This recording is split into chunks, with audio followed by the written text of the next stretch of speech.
Can you really turn welding electrodes into a razor-sharp knife? Let's put it to the test. First, we strip off the flux, exposing the raw metal. Then we heat and hammer it into shape, forging it into a solid blade. After refining the edges, we quench it in oil to achieve maximum hardness. But a knife is only as good as its edge, so we grind and sharpen it to perfection.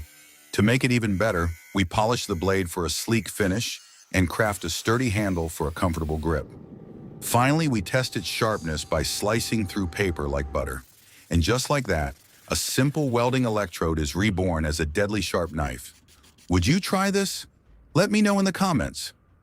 Like and subscribe for more.